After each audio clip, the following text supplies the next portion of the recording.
सत्यनारायण स्वामी की जय। आप लोग के हवन की एक गीत गा रहे हैं, अच्छा लगे तो सुनना। अरे होले हवनिया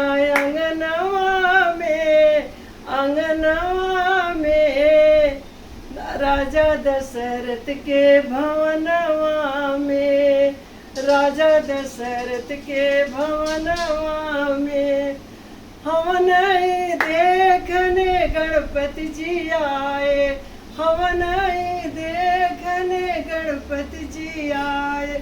लड्डू लिया मैं आंगनवा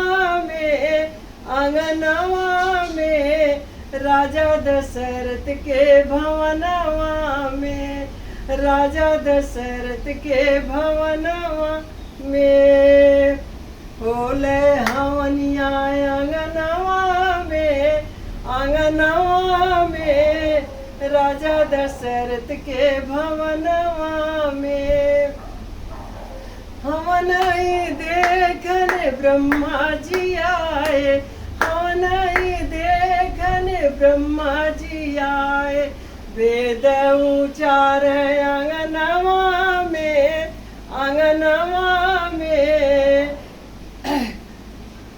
राजा दशरथ के भवनवा में, राजा दशरथ के भवनवा में होले हवनिया आंगनवा में राजा दशरथ के भवनवा में हवन देखने विष्णु जी आए, तब हवन देखने विष्णु जी आए। चक्र चलावे आंगनवा में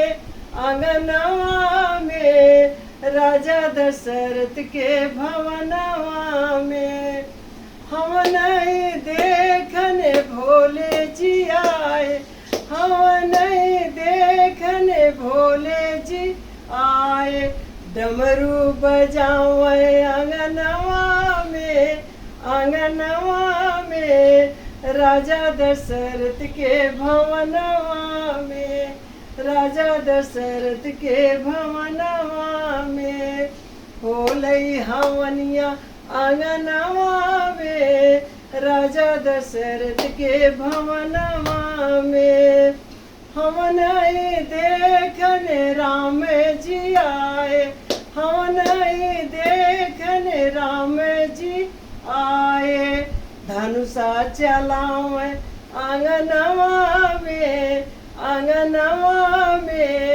राजा दशरथ के भवनवा में, राजा दशरथ के भवनवा में हवन देखने कृष्ण जी आए, हवन देखने कृष्ण जी आए। बस यही बजावे आंगनवा में राजा दशरथ के भवनवा में, राजा दशरथ के भवनवा में। जय माता जी, जय माता जी।